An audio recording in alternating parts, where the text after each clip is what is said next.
మతాలను కులాలకు సమానంగా హక్కులిచ్చే పార్టీ బీజేపీ కాదన్నారు Proddatur YCP MLA Rachamallu Sivaprasad Reddy. Bharatiya Janata party ముమ్మాటికి మతతత్వ పార్టీ అంటూ ఆరోపించారు. మైనార్టీల కోసమే సీఎం జగన్ బీజేపీతో పొత్తు పెట్టుకోలేదన్నారు.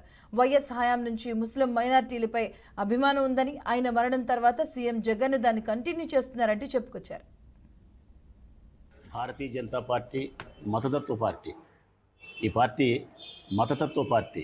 ఈ భారతదేశంలో ఉండే అన్ని కులాలను అన్ని మతాలను సమానంగా ప్రేమించగలిగినటువంటి, సమాన అవకాశాలు ఇచ్చేటటువంటి పార్టీ కాదు.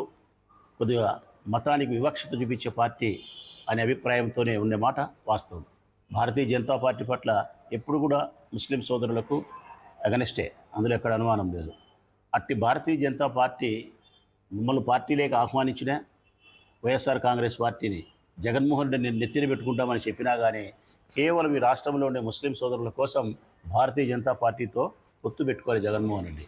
ఆయనకు అనేక రకాల ఇబ్బందులు ఉన్నప్పటికీ, కేంద్ర ప్రభుత్వంతో ఆయనకు ఇబ్బందులు ఉన్నప్పటికీ, ఆ ఇబ్బందుల వల్ల అనేక రకాల సమస్యలు ఎదురుచూసే పరిస్థితులు భవిష్యత్తు కాలంలో రావచ్చేమో అనే పరిస్థితులు ఉన్నప్పటికీ కూడా కష్టాన్నైనా భరించగలుగుతా, కానీ ఈ కమ్యూనిటీని దూరం చేసుకోలేను, ముస్లిం కమ్యూనిటీ యొక్క ప్రేమకు నేను దూరం కాలేను, వారికి నచ్చని పార్టీ, వారికి నచ్చని విషయం నేను చేయలేనని చెప్పి నిర్విఘ్నంగా ఖండించి భారతీయ జనతా పార్టీకి బయట నుంచే ఉండి ఈ రాష్ట్రానికి రావాల్సిన నిధుల విషయంలో వారితో ఆ చెలిమిని మాత్రం ప్రదర్శిస్తున్నాడు తప్ప వారితో అంటకాగడం అయితే చేయలే.